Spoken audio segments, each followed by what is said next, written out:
Más allá de la muerte física, hay una supervivencia del espíritu, de la conciencia. Yo era una persona materialista totalmente, no era una persona espiritual. Lo último que recuerdo, estaba de pie, caí. Lo siguiente que vi fue que yo estaba fuera de mi cuerpo por un torbellino, me llevaba hacia una luz. Cuando llegué a esa luz, lo que me encontré fue un paisaje muy hermoso. Vi a un querido amigo que lo perdí cuando yo tenía unos 20 años y había un ser de luz, una especie de ángel sin alas. Allí vi toda una serie de imágenes de mi vida y a las personas que creen una trascendencia, yo les diría, mira, lo mejor está por llegar. La muerte no es el final, es un cambio de estado en el que estás a un estado de trascendencia. Te encontrarás con tus seres queridos, tendrás una revisión de tu vida, lo mejor está por llegar. Bienvenido al podcast de AJ Par, periodista espiritual. Estamos aquí con el doctor José Morales. Yo he entrevistado a más de 100 personas que han tenido experiencias cercanas a la muerte y he entrevistado a varios doctores que habían tenido una experiencia cercana a la muerte y además de eso son investigadores. El doctor Eben Alexander, un famoso cardiólogo neurocirujano, quien tuvo una experiencia, y la doctora Yvonne Kayson, quien ha tenido varias experiencias cercanas a la muerte.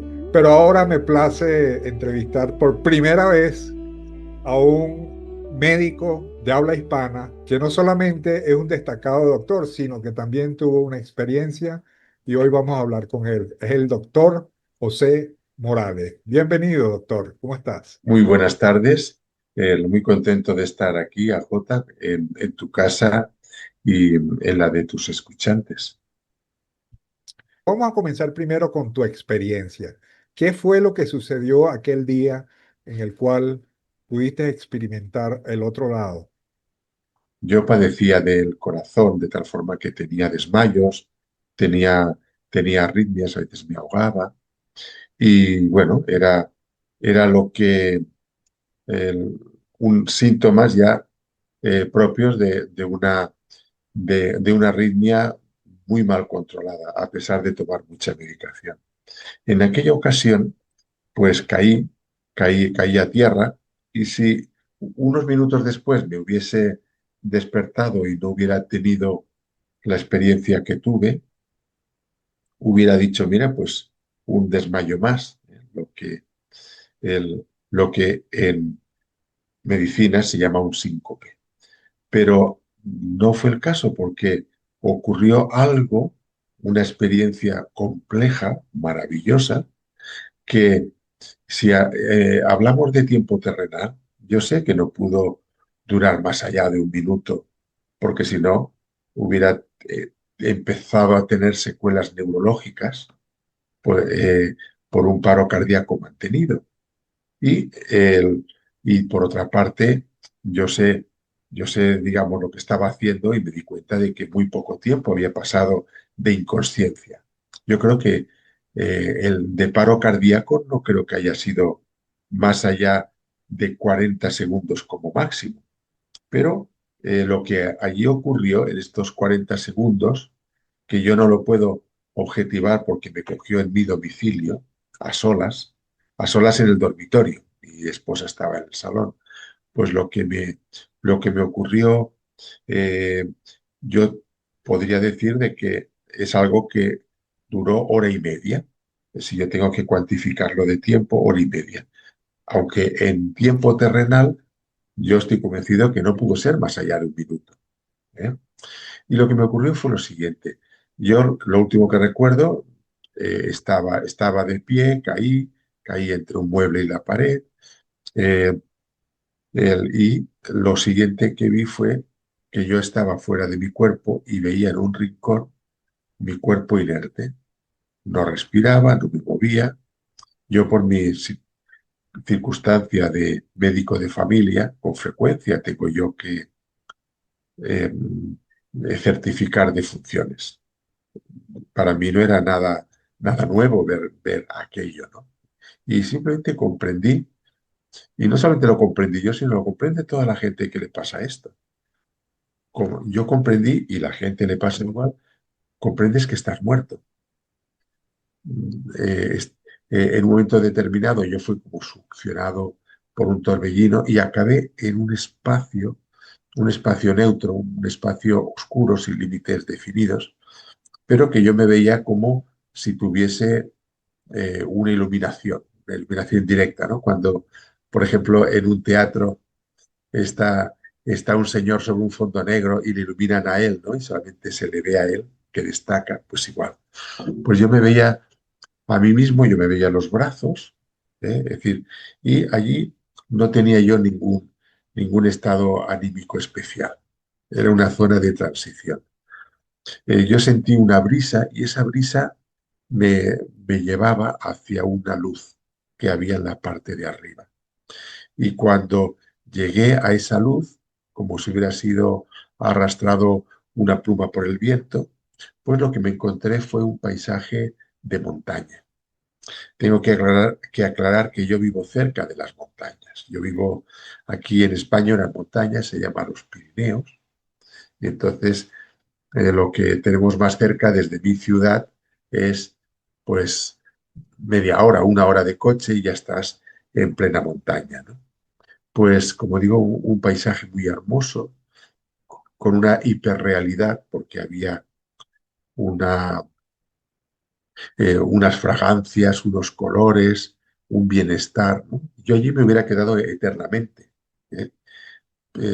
Pero aquello no estaba destinado para quedarse, porque poco a poco se fue difuminando y lo que me quedé es un espacio blanco, neutro, al cual yo miré hacia mi izquierda y allí vi a un querido amigo que lo perdí cuando yo tenía unos 20 años. Yo ahora tengo, o 23, yo ahora tengo 65.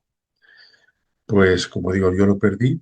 Él en su momento no veía ni porque estaba ciego de una intervención cerebral.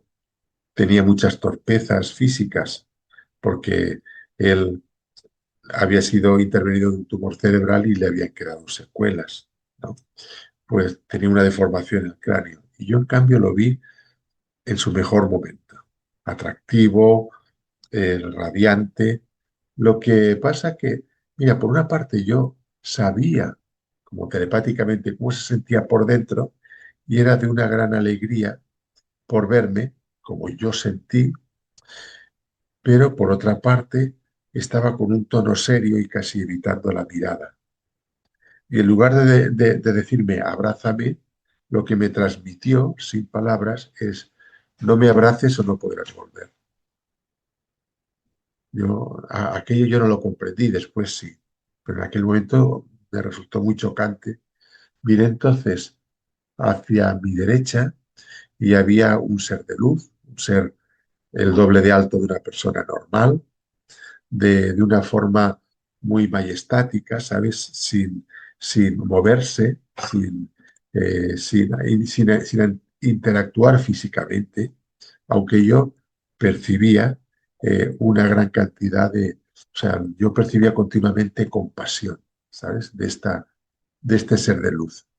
Era una especie de ángel sin alas, ¿no? Yo soy de religión cristiana, yo soy católico, y entonces, pues bueno, yo vi pues la idea que un crío tiene de un ángel, pero sin alas, ¿no? Es decir, y alargado, como si fuera una figura de estas de decoración, ¿no? Y su cara me transmitía amor, ¿no? Y y su misión era allí, yo lo entendí después, tranquilizarte, tranquilizarme, acogerme como la mamá acogería a su bebé que está llorando, para, para darle, para darle bienestar, es decir, para tranquilizarlo, ¿no? Yo, en ese momento, todo lo que me había pasado era bueno. O sea, yo no tuve ningún momento de malestar previo, pero yo entiendo que hoy en día que él estaba allí para acoger el malestar que yo iba a tener a continuación, por lo que ahora voy a contar. Y lo que allí viví Bueno, lo que allí vi fue toda una serie de imágenes de mi vida, como si fuera todo aquello un puzzle, que yo era capaz de ver toda mi vida, y me llamó la atención una serie de momentos desafortunados por mi parte, momentos en los cuales podríamos decir, pues yo era egoísta, yo era egocéntrico, yo era a lo mejor tacaño, yo era, es decir, de cosas de faltas de amor hacia, hacia personas que en muchos casos era personas que me amaban y a las que yo amaba. Hablo de personas como mi madre, como ciertas relaciones, como, como mi esposa, como a personas de mi vida. Y aquello fue tremendo porque no solamente yo sabía que había actuado con desamor, sino que sino que yo era capaz de sentir la sensación o de frustración o de rabia que sentía esa persona en ese momento. O sea, es lo que yo llamo una, una revisión de vida empática. No solo lo que tú has hecho, sino las consecuencias que ha tenido en otras personas. Puedo ponerte un ejemplo y es a ver, podría contar también otros que me avergonzarían, pero no es aquí lo que pretendemos. Uno que dentro de todo considero que es bastante neutro. En cierta ocasión fui a una cafetería, eh, fui atendido por una chica que estaba muy ajetreada, yo me sentí disgustado con el servicio que me dio y fui adentro al bar pues como para quejarme y que me cambiara cierta bebida que no es la que yo había pedido. Pues lo que yo simplemente recordaba que llevé mi café con leche, me lo cambió porque no es lo que yo había pedido y me dio lo que yo pedí, ¿no? Y yo reconozco que mi actitud en ese momento era arrogante, ¿no? Como, mira, oye, estoy indignado, ¿no? Porque no me has traído lo que yo te he pedido y encima de que me has hecho esperar un rato. Pero allí en la experiencia yo percibí lo que la chica estaba pensando. Y lo que la chica estaba pensando era, eh, si, si se entera mi jefe que este hombre se ha quejado, igual me despide. ¿Y qué va a ser de mi hijo y de mí si si no puedo pagar el piso? No podemos vivir debajo de un puente. Esto fue lo que pasaba por su cabeza. Yo entendí que ella tenía un hijo de unos 8 años y que estaba criándolo ella sin ayuda y que para ella era una catástrofe perder el trabajo. Y en cambio para mí, oye, tomarme un café frío tampoco no tenía más importancia, ¿no? Entonces, claro, te sientes mal porque dices, fíjate, todo el sufrimiento que provocas en una persona, y una persona inocente, porque ella era una, una mujer de una edad media, unos 35 años, que estaba haciendo su trabajo, que tenía mucho más trabajo del que ella podía hacer de forma cómoda y que iba corriendo de una mesa a otra, ¿no? Entonces, claro, pues aquello multiplicado por otras muchas situaciones que implicaban, ya te digo, a veces familia, a veces amigos, a veces gente con las que había tenido tratos o pacientes o lo que sea, ¿no? Pues claro, en mí provocó un gran malestar. Y yo, como un grito, surgió de mí una especie de yo quiero arreglar esto, yo no puedo, yo no puedo dejar las cosas así. Y el ser de luz, pues de una forma no verbal, pero lo que me transmitió es, mira, si quieres puedes volver. Y acto seguido caí como hacia atrás y recuperé la conciencia en mi cuerpo terrenal. Aquí ya se acabó todo aquel bienestar, todo aquel estar cómodo y volví al dolor, al malestar de mi cuerpo, ¿no? Es decir, me di en la caída, me di un golpe en la espalda y otro en la frente. Yo no era consciente de eso, pero me di cuenta que en la caída, tal como estaban los muebles y tal, pues. Lo comprendí perfectamente. Yo aquí tenía un chichón y la consecuencia fue bueno, yo al despertar me desperté muy confuso, me desperté, no te despiertas de un salto, ¿no? Y mucho menos iluminado. Me- me desperté muy confuso, me volví a atender en la cama porque era en mi dormitorio. ¿Qué pasó? Como a que me recuperase yo de aquello. Y, y esta confusión, que era un malestar muy difícil de definir, es lo que yo le llamo la noche oscura del alma. Es decir, la noche oscura del alma es un verso de San Juan de la Cruz, ¿no? Eh, es una expresión que se emplea aquí en España.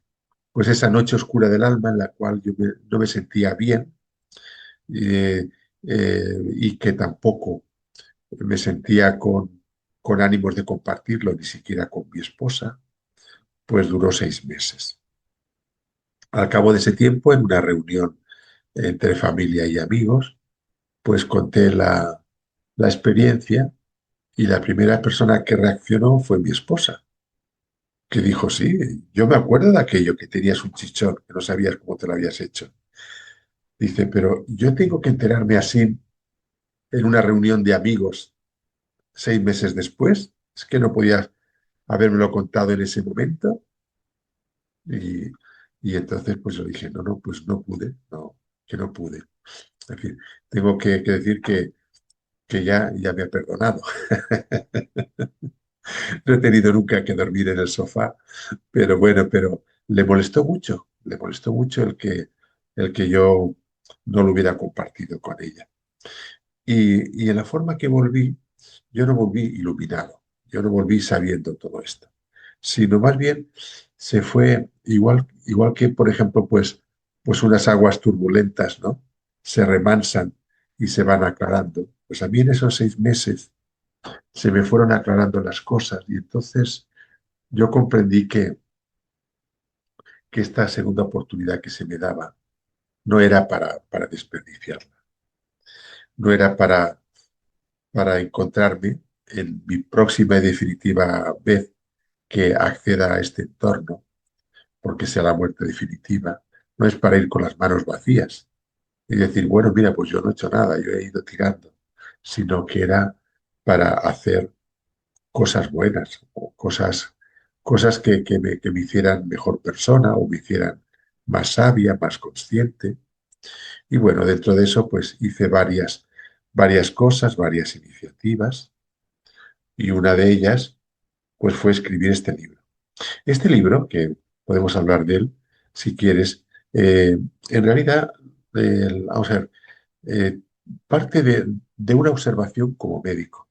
Mira, yo no dejé de trabajar después de mi ECM. O sea, yo lo que hice fue operarme unas semanas después. Había una operación de la que estaba pendiente y cuando se pudo hacer lo que se llama una ablación de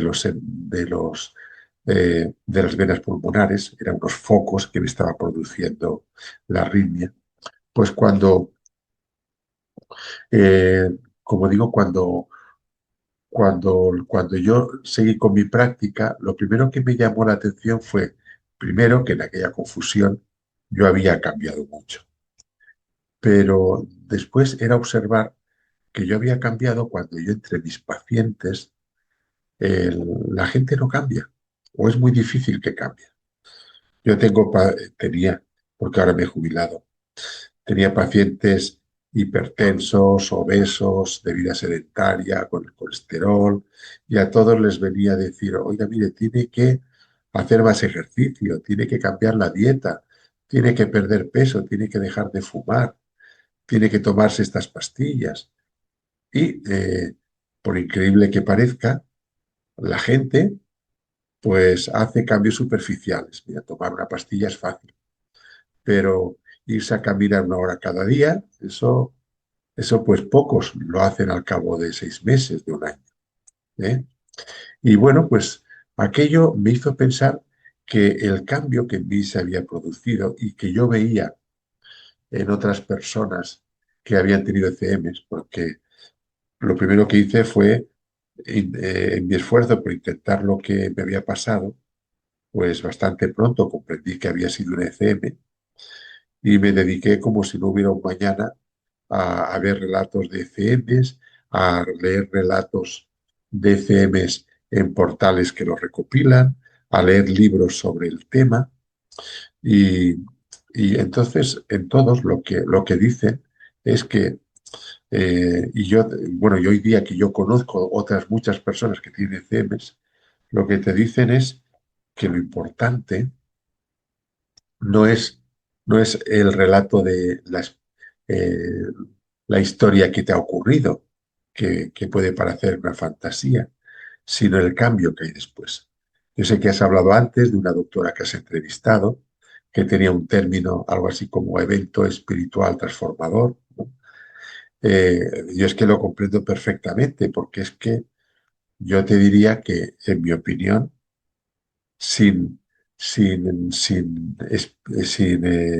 cambio, sin transformación, pues ya me hace dudar de la autenticidad, no digo de la sinceridad, pero sí al menos de que realmente sea una ECM, si no hay ningún cambio.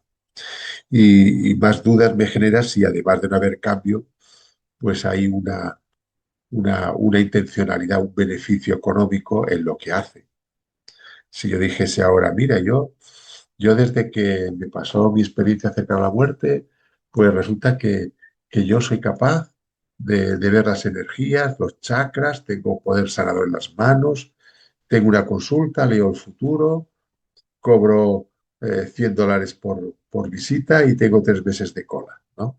Pues yo, esa ECM, pues diría, bueno, a ver si eso es la transformación que traes, pues a mí no me resuena como auténtica. Pero en ningún caso yo la discutiría, ¿eh? Si hay alguien que cumple estos requisitos que he dicho antes, pues será verdad, ¿eh? Yo no pongo. Pero que más bien el cambio eh, señala, señala una autenticidad. Y el cambio no hace falta que sea muy radical. Puede ser simplemente ser más amable, puede ser más paciente, puede ser más cariñoso, más solidario, menos de lo negativo, ¿no? Menos egoísta, menos malhumorado. ¿Comprendes lo que quiero decir? Para mí es un signo, una señal de autenticidad de la experiencia. Yo quiero añadirte un matiz. Mira, eh, tal como lo he dicho, puede parecer que es un juicio de bueno y malo, pero más bien lo que, lo que yo te diría que hay es una, es una autoevaluación. Igual que, mira, aquí cuando tú haces el examen del carnet de conducir, bueno, quieres sacarte el carnet, tienes que hacer una parte teórica y en la academia te pasan test y tú puedes comprobar las respuestas, si son correctas o incorrectas. De la misma forma, el, aquello no es lo que yo vivía allá, yo sentía una, eh, como que aquello estaba hecho para mí, para que yo supiera lo que, las consecuencias, pero no para juzgarme a mí como bueno o malo, sino como para decirme, mira, esto es lo que tú has hecho, las experiencias, y casi como invitándome a aprender algo de ello. Yo creía que la revisión de vida solo me había pasado a mí en un primer momento, porque no la mencionaban muchos relatos, pero después cuando he podido hablar con otras personas y he visto otros relatos, veo que es mucho más común de lo que yo me creía. Es una de las 15 primeras características que detectó el doctor Raymond Moody en su libro. Sí, eh, la revisión sí, pero la empática, la revisión ah, empática, yo pensé que solo a mí me había ocurrido, o que era mucho ah, más excepcional, el que hubiera un sentir lo que siente el otro. Lo primero que yo me di cuenta es que la gente le cuesta cambiar, y en cambio las ECMs cambian. Eh, yo, profundizando en los relatos, vi que hay 4 momentos que están en mi relato, que hay personas que quizás solamente cuentan uno o dos o tres, que a veces el orden no es el que yo presento, pero que sobre todo en las complejas son estas y con mucha más riqueza, ¿no? Supongamos Eben Alexander, ¿no? Pero estos cuatro momentos tenían un poder transformador extraordinario y estos cuatro momentos son cuando yo estoy en aquel lugar de paz, cuando yo me encuentro con un ser querido, cuando reviso mi vida y siento remordimiento y cuando yo vuelvo con un propósito. Entonces, yo me di cuenta que estos cuatro momentos son cuatro momentos poderosos y se pueden practicar. O sea, ¿cuál sería, qué es lo que hay en la conexión con la naturaleza en el primer momento aquel? Pues lo que hay es la conexión con el todo, la conexión con la naturaleza, la conexión incluso con nuestro interior. ¿Y cómo podemos cultivar la conexión esta? Pues mediante la meditación, mediante las prácticas pues espirituales o religiosas, mediante simplemente el silencio, el escucharse uno a sí mismo. Y bueno, pues una persona que lo hiciera, una persona que practique, por ejemplo, yo hablo en el libro del mindfulness, simplemente porque yo lo practico y lo conozco más que otras cosas. Pues, como digo yo, eh, el- aconsejo practicar mindfulness para practicar la conexión. Otro momento fue el amor, ¿no? El amor que yo sentía por Tomás José. ¿Cómo se puede practicar el amor, ¿no? Pues el amor se puede practicar comunicándose, estando, es decir, estando con esa persona a la que amas, pero no solamente estar físicamente, sino compartir sentimientos, compartir emotividad, ¿no? Y entonces también hay unos ejercicios para mejorar la comunicación entre las personas. De hecho, muchos malentendidos, muchos odios irreconciliables tienen que ver en malentendidos. Si se hubieran comunicado las personas, sus vidas hubieran sido mucho más llenas de amor. Otro momento fue, como digo, la revisión de vida. Entonces, la revisión de vida, pues hay que revisar la vida, hay que extraer consecuencias.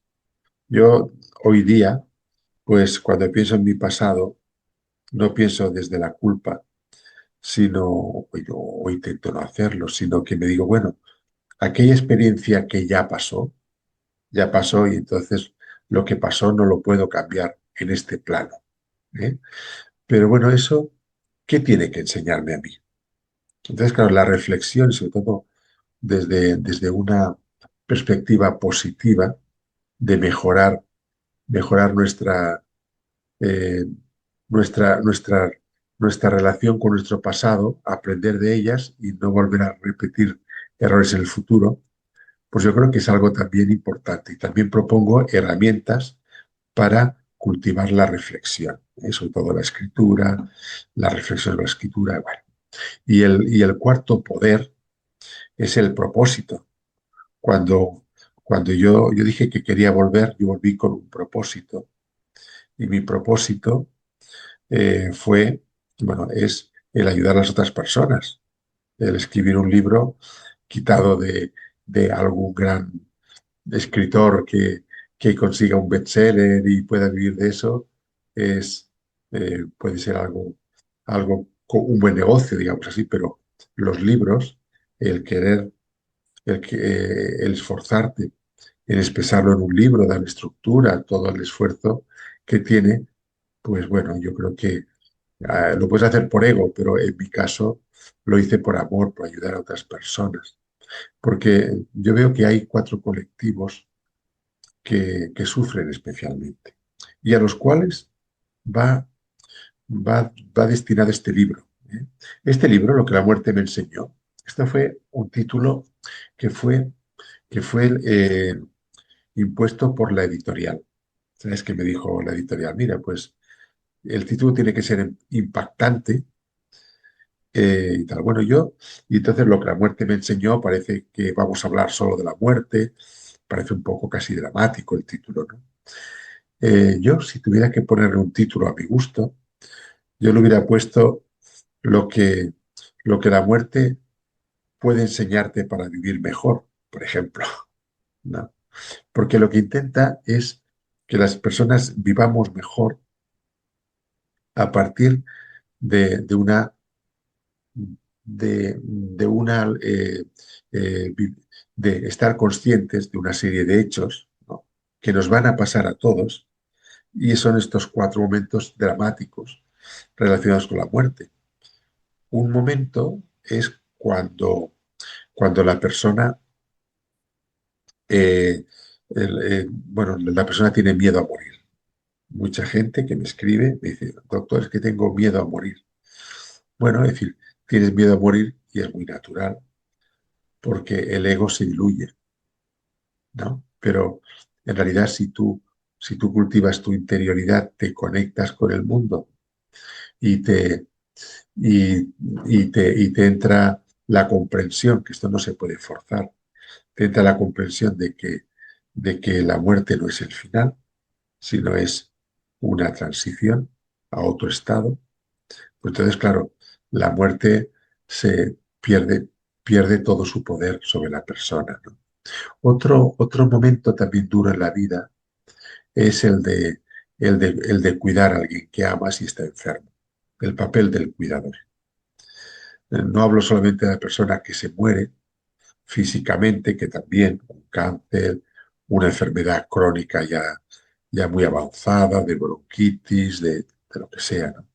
Sino también hablo las personas que, por ejemplo, por un Alzheimer, por una discapacidad física muy importante, también las estamos perdiendo delante de nuestros ojos. Y y cuando tu madre tiene Alzheimer o tu hijo tiene esa enfermedad que, que te han dicho que tiene una esperanza de vida de 2 años y la ves y lo ves que lo pierdes, pues eso es muy duro. Entonces también tengo una parte en el libro dedicado a ellos. Otra situación también dura es, es cuando a ti te diagnostican una de estas enfermedades que sabes que van a acabar contigo, que te van a, que son, que son mortales, sea un cáncer, sea lo que decimos una enfermedad invalidante. Entonces también dedico una parte de ese a ese tipo de personas. Y por último, la parte más importante es la dedicada al duelo. Es decir, el duelo es algo que todos hemos vivido y si uno es tan joven que no lo ha vivido, pues ya lo vivirá, con solo que se haga un poco mayor. Pierdes seres queridos. En el curso natural de la vida pierdes los padres, puedes perder los cónyuges, los amigos, gente que conoces, pero pues que también hasta puedes perder seres queridos más jóvenes que tú. Cuando se revierte ese orden natural, eso es muy doloroso. Entonces el duelo tiene unas cifras tremendas. Mira, España tiene casi 49 millones de habitantes. Pues, y esto que te digo son estadísticas. Eh, mira, pues quiero hablar del duelo porque el duelo en cifras es un tema escalofriante, sobrecogedor. Mira, un país como España, que tiene 49 millones de habitantes casi, pues el año pasado tuvo unas 445.000 defunciones. ¿Eh? Es decir, gente nace, gente muere. Esto, dado que cada persona genera alrededor de 6 personas en duelo, cada fallecido genera 6 personas en duelo, pues te da que aquí hay unas 450.000 personas en duelo. En un país como España, cada año. Si a esto tú tú cuentas que de estas 10, que de cada 10 personas en duelo, hay una que tiene lo que se llama un duelo patológico o un duelo crónico, o un duelo cronificado, que esto significa que ese duelo, en lugar de disolverse con el tiempo, lo que hace es te enrocas, te encallas en ese duelo y el duelo gobierna tu vida. Es decir, sabemos las cifras, ¿eh? De cada 10 personas, 9, ¿eh? A ver, 9 personas harán un duelo normal. Sufrirán, si es el abuelito, sufrirán menos, si es un amigo, pues a lo mejor, o un cónyuge, pues tendrás un cierto sufrimiento, pero generalmente un año después, aunque tengas recuerdos, aunque tengas malos momentos, eres capaz de seguir viviendo una vida. Pero de estas 10 personas, una, por ejemplo, esta mujer que ha perdido al hijo con 5 años, por ejemplo, ¿no? En fin, la que sea, también por la pérdida del cónyuge, pues está obsesionada con ese tema y ya no vive una vida, digamos, plena, normal, por mucho tiempo que pase, sino que al contrario, en el duelo crónico, cuanto más tiempo pasa, pues más grande se hace ese dolor y menos espacio queda para la vida. Entonces, fíjate, sí, hablábamos de 2,5 millones de personas en duelo, una cifra aproximada, hablamos de 250.000 personas con un duelo patológico. Y yo te explico una cosa, mira, aquí en España no existe una figura que yo sé que existe, por ejemplo, en México, que es el tanatólogo, y en Estados Unidos también. Es decir, aquí no existe. Yo lo tuve que buscar en el diccionario. No existe una especie de psicólogo especialista en el duelo. Entonces, las personas en duelo, si van al médico, y yo he sido uno de esos, pues lo que decimos son cosas como, bueno, mire, usted es normal, ha perdido a su esposo, tomes estas pastillas y vaya haciendo, ¿no? Esto ya con el tiempo ya se curará. Y eso es falso. Eso es falso porque ya digo, una parte de la gente se queda encallada y los otros 9 pasarían su duelo sin las pastillas. O sea, a los 9 que lo superan, ya lo superan sin pastillas, lo superan interaccionando con la gente, saliendo de sí mismo, dejando que puedan expresar su duelo, teniendo un entorno que les proteja, pero a la persona que se cronifica, aún con una vida perfecta, es que cuanto más tiempo le pase será peor y no nos enseñan a gestionar eso. Si hay alguien viendo este video en este momento que tenga una enfermedad crónica final, siente que la muerte se le acerca o acaba de perder un ser querido, ¿qué palabras les dirías brevemente a esa persona? Tú me propones una persona que esté con un dolor profundo, un dolor, por ejemplo, porque tiene un diagnóstico terminal de enfermedad terminal o ha perdido un ser querido.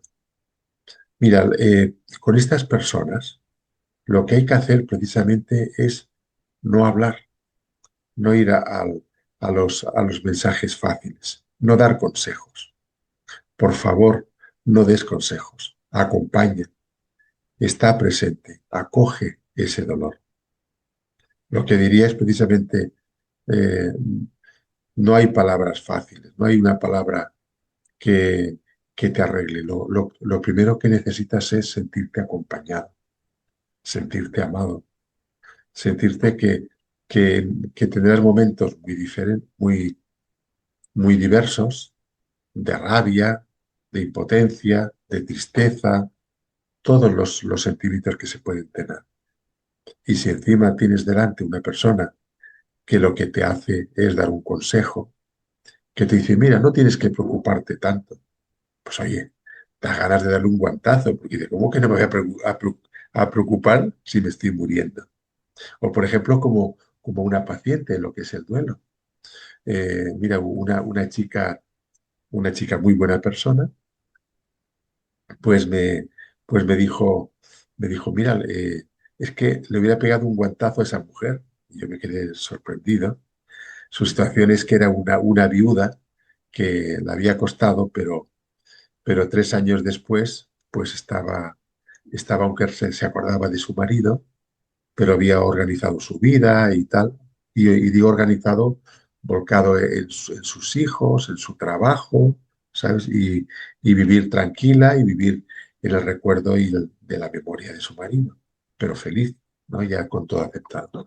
Entonces, cuando se encontró una persona conocida, pues, y le explicó cómo se sentía, esta persona le dice, mira, no tienes que preocuparte tanto porque el mar está lleno de peces. Entonces, cuando oyó aquello, pensó yo lo hubiera pegado allí mismo con el bolso, con la mano, porque Claro. lo que una persona que sufre lo que quiere es que acojan su dolor. Ahora, una persona que esté muriéndose, que tenga miedo, yo creo que al oír estas historias de sobrevivientes de la muerte, entiende que la muerte no es el final. Y eso de alguna manera es un aliciente porque poco a poco vas comprendiendo que hay quienes mueren y siguen vivos. Entonces, creo que tú también, al contar tu experiencia, Sí, mira, estás yo lo ayudando. pongo. Mira, yo he transformado. Yo antes de mi ECM, yo era una persona materialista totalmente, aunque yo digo que soy católico, que soy cristiano, pero yo no era una persona que podemos decir espiritual y que estas conversaciones no las tenía, la preocupación por la muerte no la tenía. Y lo que ocurrió es que con lo que me aconteció, yo cambié mi forma de ver las cosas y hoy día sé que yo volveré. Pero yo esto no se lo impondría a nadie.